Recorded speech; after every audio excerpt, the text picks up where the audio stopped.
All right, welcome to our latest edition of the tour of Fastcase 7. I'm going to say latest as of February the 2nd. So, current as of all the changes to the platform, including layout, on February 2nd, 2021. My name is Ken. I am the Partner Success Manager for Fastcase and Docket Alarm.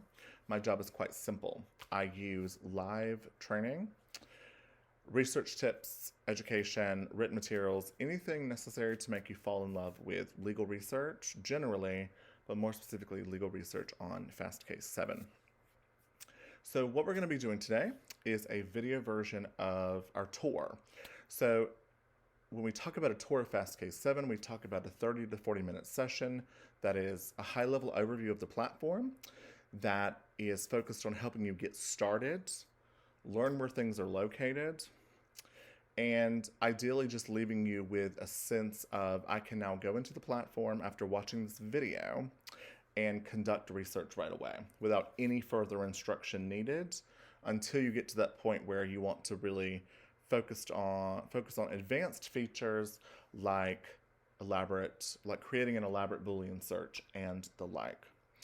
Before I dive into the substance of the session, the other thing to note is that this session is not approved for CLE credit. So it is a non-CLE on-demand video for training and educational purposes only. You can't get CLE credit, but as always, I tell people, I promise you will learn a lot. If you do desire CLE credit, you can register for one of our 4 rotating webinars at fastcase.com/webinars. Once more, that is fastcase.com/webinars. They are free. They provide CLE credit for all 50 states. And they are every Thursday at 1 p.m. Eastern Standard Time. Now, with that out of the way, let's dive right into what we're going to be talking about in the tour. So first and foremost, let's talk about the layout of the page. So Fastcase 7, you have a single search bar. The search bar is where the magic happens. You can do 3 types of searches in the search bar. You can do keyword, you can do natural language, you can do citation. We'll talk about the search types in just a few minutes. You can narrow your search using jurisdiction and sources to the right of the search bar.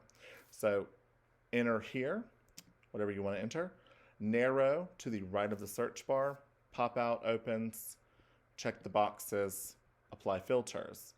The Browse Libraries button is below the search bar.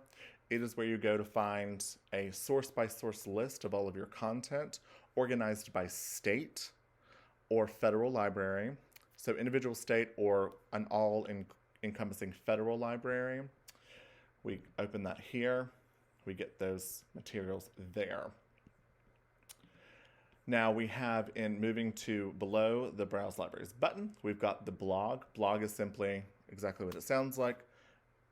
Randomly from time to time, we post updates to our blog that tell you about things happening at Fastcase. To the right of that, we have a button for Docket Alarm. We do have Docket, a library of Docket documents integrated from Docket Alarm. In kind of our encouraging our mission of democratizing the law, we have now placed into Fastcase for an additional subscription. Anything that is downloaded in Docket Alarm, thus is group sourced. You now have that. So once you download something from Docket Alarm, it gets placed in our system. You then have the option to sign on to receive these additional materials. So it kind of furthers that mission of crowdsourcing or making, I call it, providing law without paywalls, so to speak. You can find options for signing up here as well on that button that's currently circled here. Bottom right, you've got your chat box.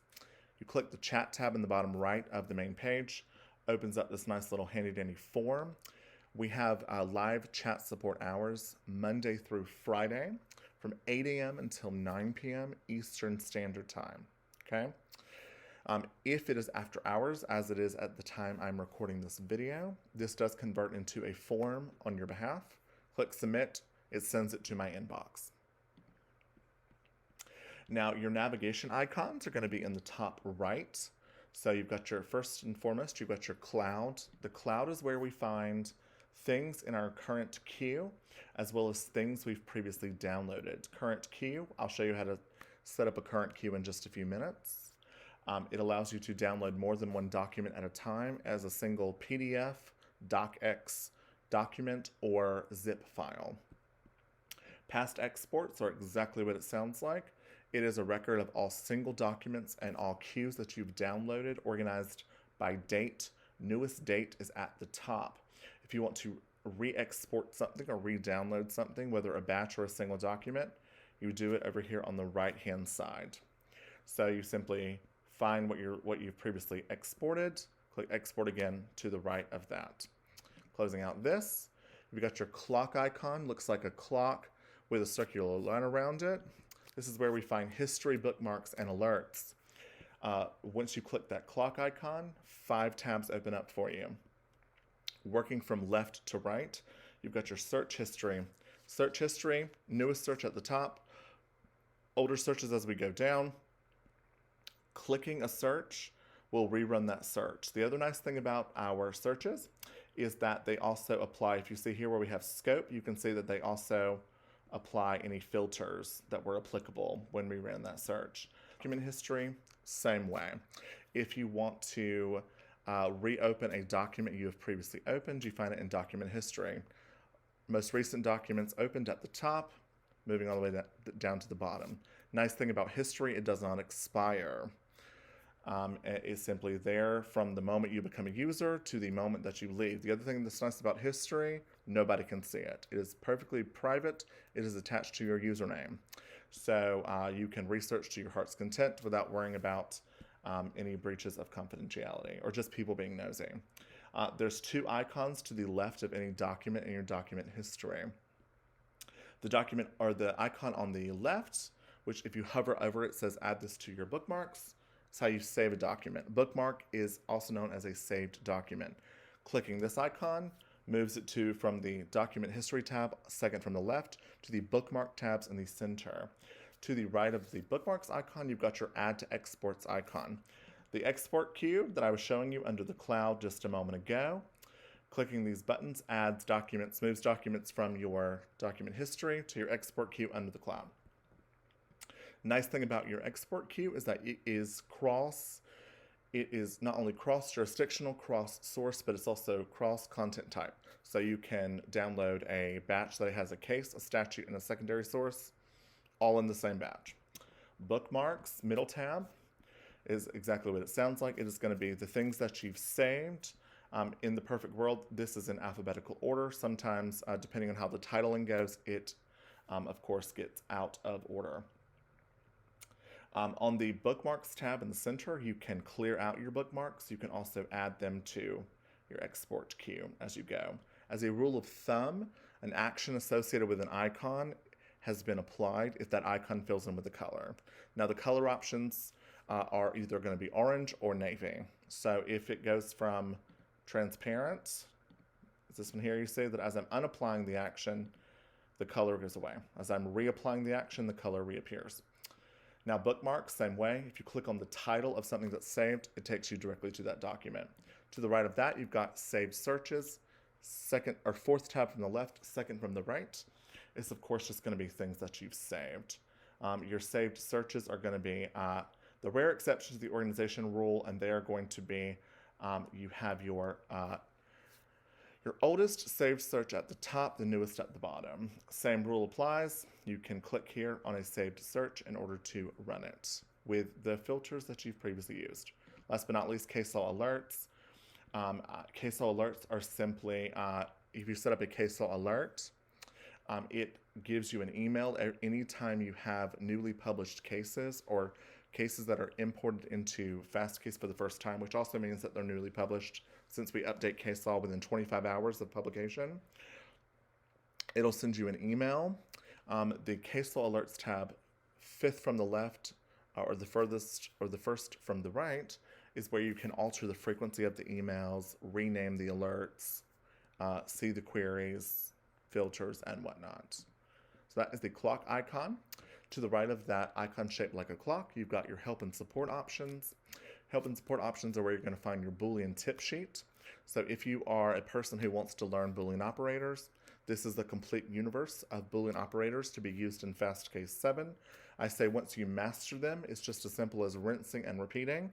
Or to put it differently, once you master this universe of these 8 operators, it's just a matter of then combining them to form complete queries. The other thing you've got your changelog. Changelog simply is known as changes within changes. So obviously we don't change Fastcase 7 to a different version every day. So as we're doing the kind of minor updates or updates within an update, we put all the changes in a nice little list here for you there. If an icon moves somewhere, you're wondering where it went, check the changelog. We've got your user guide, written user guides. You've got your tutorials. That's where you find videos that correspond to certain actions. Webinar schedule is where it's gonna take you to that CLE webinar. List is also going to take you to a list of non-CLE webinars, including live versions of this tour. Hotkeys, of course, or if you are wanting to know about hotkeys, and then more support takes you to information like the phone number, the email address, and the like. To the right of help and support, you've got apps and tools. This is simply where you find the integrated options. So this is where you find cloud linking. It's where you can do the Clio integration. It links you to Docket Alarm, which is our docket research platform, Law Street Media, which is our news platform, and last but not least, TransUnion, which is our partnership for public records. So you find all that under apps and tools, the icon that looks like a number pad, or 9 blocks, set up in rows of 3. The farthest icon on the top right is going to be the icon that looks like an orange circle. This icon is where you find your settings. It's where you can use account management to change your password. It's where you can return to the previous version of the platform if you are just getting comfortable with 7. And then, of course, it's where you can log out. Now, that is the general layout of the page. With that kind of out of the way, let's start with the 3 basic types of searches. The first, the easiest way to talk about searching is how do I find a document? So a number of people will try to teach searching by 3 types of searches. I always like to start with the actions themselves. So let's say that first you log into the system and you want to do the easiest type of search, which is looking for a document. You can look for a document via what we call a citation search. So if I wanted to find, let's say Marbury v. Madison, I could simply enter 5 US 137 and click enter and select it from my search results. I could also then look at, if I wanted to look at a different case, my Ross versus Communications Satellite Court case, I simply type in, I can also simply, instead of typing in the citation, let's assume I didn't know the citation, I can also type in the document title or the parties to this case. In either event, you'll notice that as I'm typing, I get results from a suggested documents list below the search bar. This is known as type ahead. So type ahead allows you to open a case without having to run a search. So as you're entering either a citation and this works, by the way, for all types of materials. So this would be like a statute, for example. As I am entering things into the search bar, it attempts to guess what I'm looking for. And then if I click it, it takes me directly to a document, for example. So that is an example of, so if we were to do, let's say the Ross case, we could type in Ross, select the Ross case, and it puts it there on the screen for me. So keep that in mind as well. If you're away from the main page, logo in the top left is how you return to the main page. You'll notice that as I'm returning to the thing as well, that there is a filter box here that is blue. You may also notice that I keep clearing it out. That is because that is what I consider to be my default jurisdiction. So while we're on that topic, let's talk about, if we're not looking for just an individual document, how we look for things. So here you see that I've got a blue box. I can clear it out. I get back to primary and secondary sources. As a rule of thumb, in Fastcase 7, when you run a search, either a keywords, with or without Boolean operators, or a natural language search, which is basically I type the words in my brain in the search bar and run it Natural language search is often phrased in the form of a question or in the form of a phrase. So a Google-esque type search. You just simply enter it into the search bar. If you enter it with nothing more, if you see primary and secondary below the search bar, that's our default search or default search universe, which is running the search across all content types for all jurisdictions. The way that we narrow, we click jurisdiction and sources to the right of the search bar. And then, of course, we simply work from left to right. Now, it's important to note that if you want to look for a content area within a state or federal circuit, work from left to right. Otherwise, let's say that I just checked Alabama on the left, and then I clicked Save and Continue, which is what I clicked to apply my filter. Of course, I'm going to be running a search across, you see where it says Alabama, ALAL. I'm going to be running my search across all legal documents associated with Alabama. I go back to jurisdiction and sources. Now the same rule would apply. If I also went over to the right-hand side, I clicked nothing on the left-hand side. Went over to the right-hand side, I just selected cases. I click Save and Continue. Now it says Cases All. I would be running my search across all case law for all 50 states, all federal circuits, and Guam. Come back to my pop-out here. Go ahead and reset everything. And now I want to work from left to right. So in this case, if I go Alabama and Alaska, because you can combine jurisdictions and content types with your filters, and then I check cases and statutes on the right. Now, instead of running my search either across the entire state of Alabama or the entire state of Alaska, I'm now running my search across just case law and statutes from the states of Alabama and Alaska. Then I click Save and Continue. I now have 4 blue boxes, one that correspond with the jurisdiction and the content category for both Alabama and Alaska. Now, of course, then I can just run my search. So here I could just, if I wanted to do just a keyword, I could simply do something like fraud. And of course, I will then get my results. I'm going to try to actually zoom out a little bit here because I realize that I'm quite zoomed in. I get all of my results here. My filters that were just on the main page below the search bar are now in the top left under current sources. The results of my search, so all of the cases and the statutes from Alabama and Alaska that contain the word fraud, are now on the right-hand side. To open a document, I simply click the title as I'm going. Now, you'll have corresponding icons that have actions that you can do right from the results page. So, for example, with the Alaska statutes, I can open it. I can also look at annotations. Annotations for statutes are simply a list of cases that have cited a statute section. I can also look at the outline view for the Alaska statute section at issue. That outline view is simply going to take this section. It's going to open up the full table of contents for the Alaska statutes generally, and it's going to direct me to the chapter and subsection where 36.30.687 is located on the screen. And then I have on the right, to the right of that document title, I've got the export queue icon, I've got the bookmark icon. Now, above the top result, I also have a sort option. So I'm by default, the system sorts by relevance. I can also sort, so I just come up here where it says sort by, click little drop down, get my options. I can sort by date. I can sort by times cited. Cited anywhere refers to how often something is cited. So if we click cited anywhere, for example, and we now have this Bass versus South Trust case because we're sort by cited anywhere most. So it has 2 numbers. Cited anywhere means that in Fastcase as a whole, just under 1,100 documents have cited the Bass versus South Trust Bank case. Cited here means that out of my search results, so you can see here above the top search result, there's a number, 8,013. This says out of the 8,013 results, 317 of the results cite to the Bass versus South Trust Bank case, okay?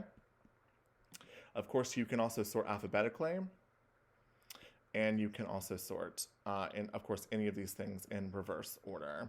Let's go back to relevance.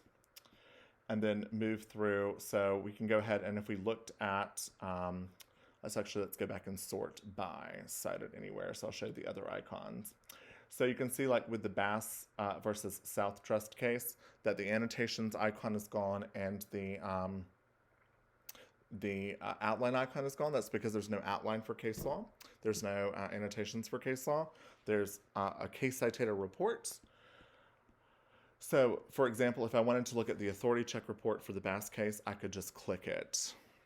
So icons to the left of the document name on the search results page are, they change based upon document type. These two icons to the right of the document name from the results list remain in place. So there is always export and bookmark. Now, on the left-hand side of your screen, of course, you also have the ability to change your filters. So let's assume that I did not want to look at statutes anymore. I could just clear them out. Just wanted to focus on cases. I could just clear them out as I go. I could also come over here, and if I wanted to, let's say, I wanted to clear everything out, and then I wanted to, let's say, now I wanted to look for fraud in the Fourth Circuit. I could just, where it says, so you see I have current sources here on the top left of the results page. Below that I have available sources. I just type in what I'm looking for. I typed in Fourth Circuit, can be thorough. The checkboxes below that were previously a complete list that were for every source in the system now narrows to the Fourth Circuit. I just checked the box. And now I have my various, I have just cases from the Fourth Circuit. You can also, so people ask about search within. So you can also, so search within is a concept that refers to when older legal research platforms, they would index materials. So you would, for example, look at a list of cases that had been indexed that pertain to landlord-tenant, for example. We are kind of in the trend of most modern research repositories, which is you do a full text search. Nothing is really curated or indexed. So search within would refer to if I wanted to look for just cases in that index. So what we do is, as kind of a workaround, or to leave that functionality in place, we allow you to modify your search query while leaving your filters in place. So if I wanted to do a quote-unquote search within for cases from the Fourth Circuit that contain the word fraud, I would just type to the right of the word fraud what I was looking for. So if I wanted to also look for collateral estoppel, I would just type it to the right of the word fraud at the search bar at the top. So you see that I still have just cases from the Fourth Circuit, but I now have cases that contain the word fraud and the word collateral and the phrase collateral estoppel.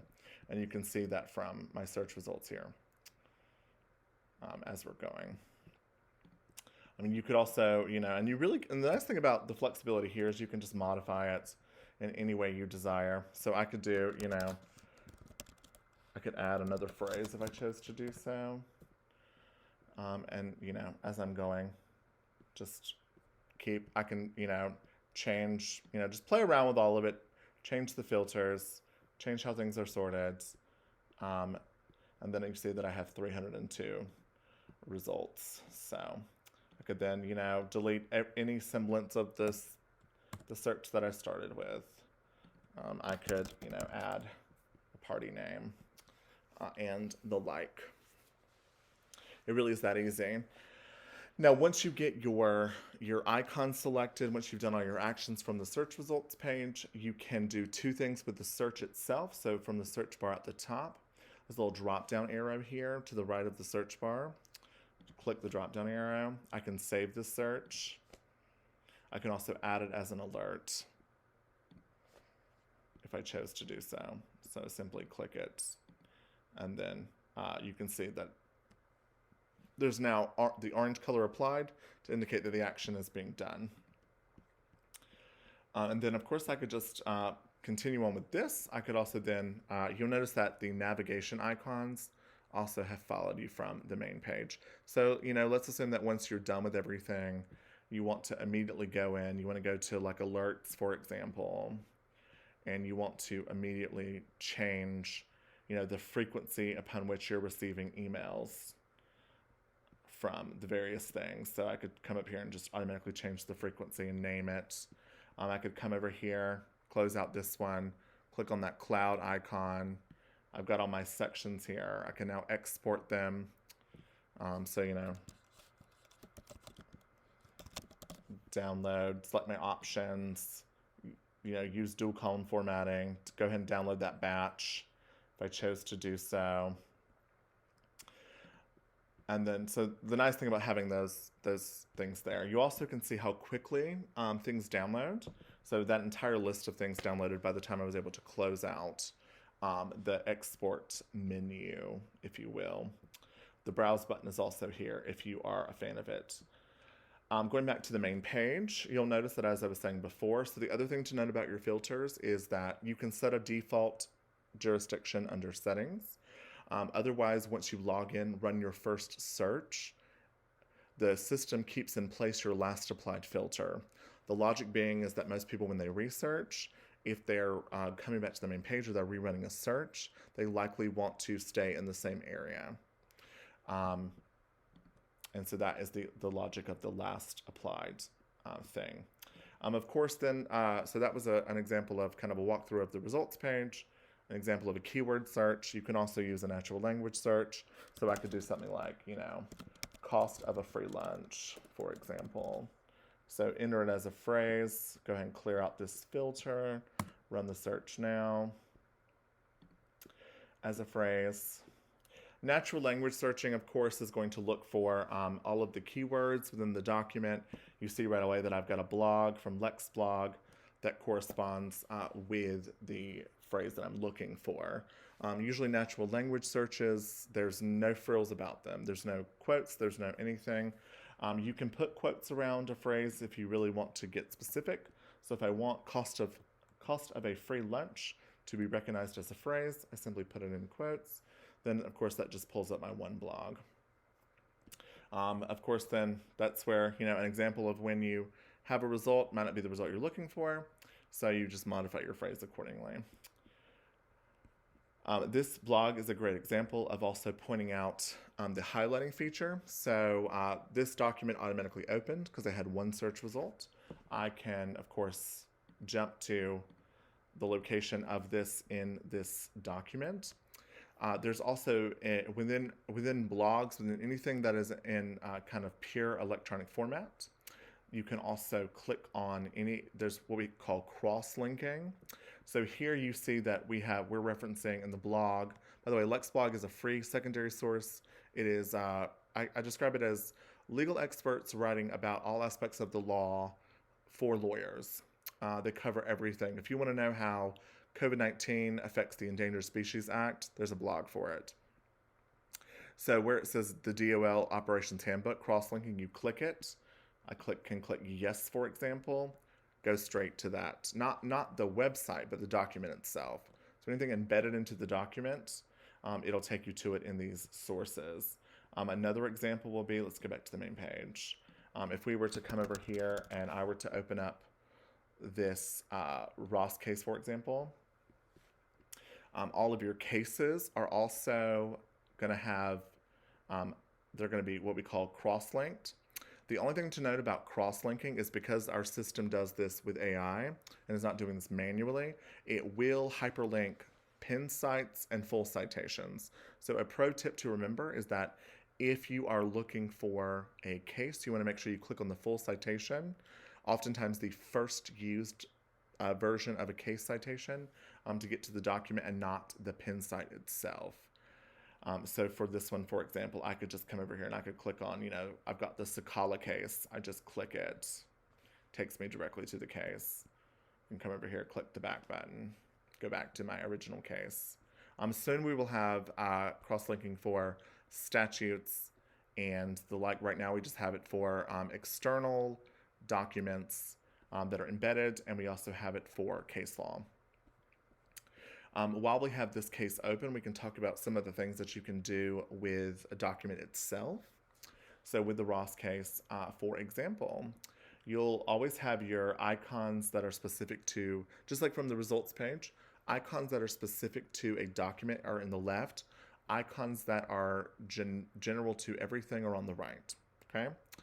So, for example, this is a case, so we have an authority check report. Authority check is a feature that uses AI to try to tell you if a case is still good law. So if I click this red flag here for the Ross case, opens up a report on the left-hand side. It's going to give me a list of any cases that give the Ross case a negative treatment. So any case that might make me want to pause and say, is Ross still good law? My negative treatment category is going to have a bolded portion that tells me why it's giving your case at issue, or in this case, this example, the Ross case, a negative treatment. You can also close this up. You can also get a full list of neutral citing references under where it says citation. Of course, you can just open and close these. These are automatically sorted by relevance, but you can, of course, narrow. If I wanted to narrow just by Fourth Circuit, for example, I could do just Fourth Circuit. I can also sort by date, by times cited. I can also download if I choose to do so by pointing here. Some other things to note is that to the left of, you see how when I opened up the authority check report, it kind of pushed the text of the case over. So one thing that you can do is there are what we call these navigation buttons on the left. So let's say, for example, you forget what all the other icons do, and you want to just close out the authority check report. Just look for the view buttons on the left-hand side. So here we have two panels open. So we have two views open. We've got document view and we have authority check report view. So if I wanted to cut off the authority check report, I simply uncheck the view. Now I get taken right back to the main page or to the view that's just the full text of the case. And that corresponds to the view to what I see here. So remember, if something is filled in with orange, an action has been applied.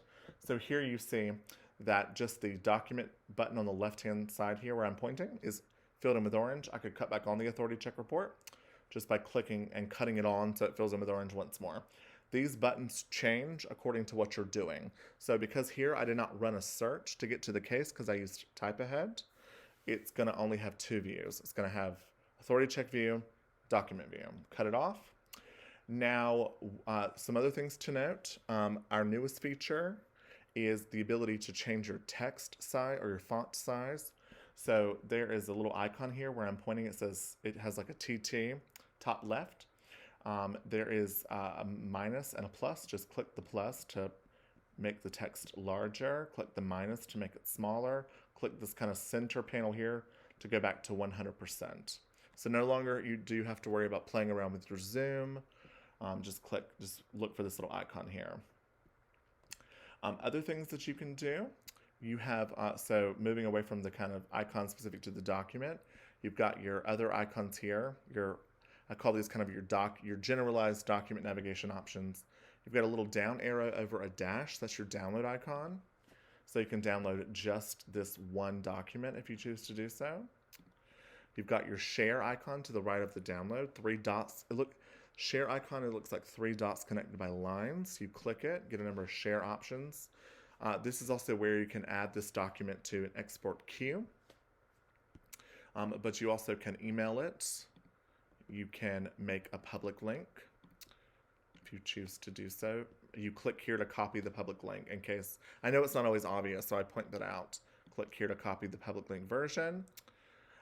Both email documents and public link document or public links give you a version of a document that does not require you to be a paid subscriber or just generally logged into Fastcase to access. Now, if you have access to a secondary source, you can email it to yourself.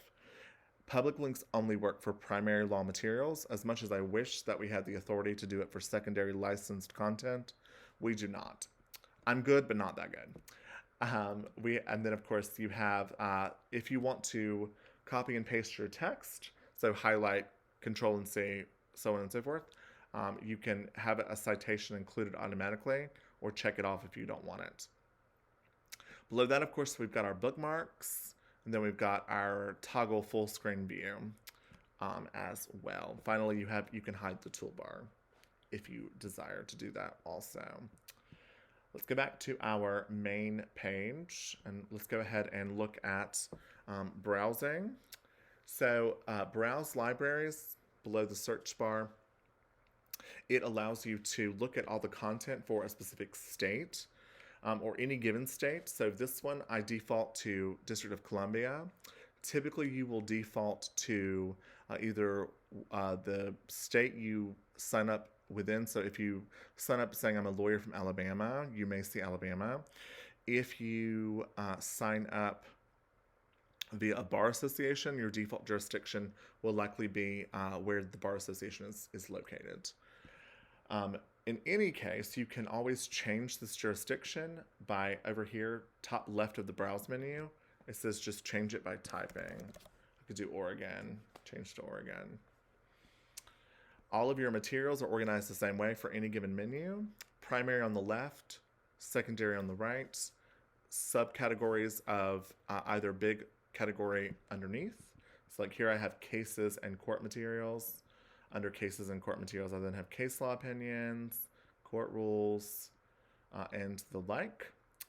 Now, the nice thing about all of these sources is not only is your subcontent areas have their own subcontent menus, it eventually becomes source by source. Now, at most, a source under the browse menu will have 3 icons. The first icon of note is going to be the eye icon. So the eye icon, you see here, I'm pointing to the one for the Oregon Revised Statutes. It tells me that this is current through, the Oregon Revised Statutes are current through Senate Bill 1801. It tells me it was last updated on January the 12th of this year. It tells me we last checked for updates on January the 29th. That's a nice side note about our system, is that the primary law, as a rule of thumb, does stay fairly updated. Statutes tend to have a bit more of a lag time just because of the way it works with state legislatures, but case law is updated within 25 hours, as I noted before, of publication. You also have this, what looks like a magnifying, let me see if I can zoom in just a little bit and perhaps get a better view. So as we're zooming in, you can see that I've got these magnifying glasses beside all of my sources. So the magnifying glass allows me to apply a source as a filter. So if you are brand new to research, this is a nice little pro tip to get started. Open the browse menu, find the source, click the magnifying glass, it applies it as a filter. And you see that below the search bar, functionality does limit you to one source at a time, but it is a great kind of like way to remember if you forget how to, if you forget how to establish your filters, your jurisdiction sources generally. Good, but let's go back to browse libraries. Let's look at this example for just California. We'll go ahead, I'm gonna zoom out a little bit more. Now you can also see that the third icon is gonna be the outline icon. Outline icon looks like 3 horizontal lines of differing lengths. You can also open the outline for anything that has an outline just by clicking on the source title. So click California Code, for example. It's then going to open up the various versions we have. So for most of our compilations, for most things with an outline view, we go back 10 to 14 years, 10 to 15 years, depending on where we are. And this one, you can see that it's organized by codification. It's really important to also understand that when we update a source, we do updates within editions. So editions simply refer to when we receive a brand new kind of total codification or total compiled version from either the state or federal government, where our updates are kind of, like I said, they're updates within an edition. So I point that out to let you know that a 2020 edition does not imply that if you still see 2020 edition in June, it has not been updated since, December when this edition came out. So you do edition by codification version, not by length between updates in our system, so to speak. Of course, you have your various codes. You've got your civil code. You've got your provisions. I hate how the California code at times doesn't have titles on things, but that's a whole different story. But you can also see how as you're going and you're looking at things, you can download. So I could download, for example, Under the civil code, I could download all of the preliminary provisions. There's an icon beside each of the organizational sections that give me the ability to download all of the things that's within that section. So I could come over here to provisions. Let's like open up 2, for example, 3, so on and so forth. And I could click this download icon to download 2 through 21. I could click, let's close up this, open up the business and professions code, open up division 1, open up chapter 1, click on this. So as I'm going, not only can I click through individual sections, I could download, chapter 1 of division 1 of the business and professions code. So you can download things up to 500 pages at a time. So if I wanted to do, let's say, general provisions, I click it. It says, "Are you sure?" Download it. Gives me that little warning that it caps at 500 pages, and then but it really does download that quickly. And then when I open up the provision section, it's in the complete order. So I mean, it really does allow you to pull offline if you like to print. If you like to just read things, like myself, glass of Riesling in the tub, so to speak, because that's what I'm doing, reading statutes with a glass of Riesling in the tub, so to speak. Or maybe in real life, who can say? We love legal research. Anyway, moving forwards, the outline view is also useful because, as you see, I can open up individual chapters, and I can just click and click and click. Now, once more, when I open up any of the statute sections, remember I told you before that our icons to the left so from the document view, the icons to the left of the individual document title at the top are sort of individualized or tailored to the document type. So instead of having an authority check case dictator flag, for this one I have an outline view. I also have the annotations. Click it, changes my view, says that there's been no cases that have cited to this section. Other thing to remember is these buttons on the far left. Remember I told you that they also change according to what you're looking at, what you're doing. I could click off, this authority view, cut on the outline. Now takes me, to the two things I have cut on. I've got document and outline. So basically I went from browse to outline to document view. I can now cut off the outline I wanted. Now I'm just at document view. So, I mean, everything in the system is really mobile. It is really easy to maneuver throughout, and it's all kind of funnels into each other. So it's nice and easy. It's as simple as knowing where to find things. Going back to our main page, we talked about annotations, authority check, really pointed out where everything is. The last thing to really focus on is just getting comfortable with the system. I will remind you that you have live technical and research support Monday through Friday from 8 a.m. until 9 p.m. Eastern Standard Time. If you need more training, there's also under the help icon, under the webinar schedule, there is, we host, like I said, every Thursday at 1 p.m. Eastern Standard Time, 60 minutes of free CLE credit each for all 50 states. We have a longer introduction to legal research. We also have one that is specific to designing elaborate search queries. So if you want to get comfortable with Boolean operators, come out, get some free CLE credit, and learn all about it. More support is also where you can go to find that phone number. Now, the other thing I'll point out, the last thing I'll say about kind of final takeaways is that under the chat box, this chat option is really nice because we have live reference attorneys, myself included, so live actual licensed attorneys on staff who can help you with things like designing search queries. So if you're struggling, I always encourage people to take advantage. All of these services, all of this additional support is free of charge. It is included in your membership to the platform, okay? So all in all, I hope you found this sort of on-demand tour to be informative. And if you have any questions at any time, shoot us an email, open a chat, or give us a phone call. And we will see you at the next educational webinar or recording of any kind. It's been a pleasure. Thanks for watching.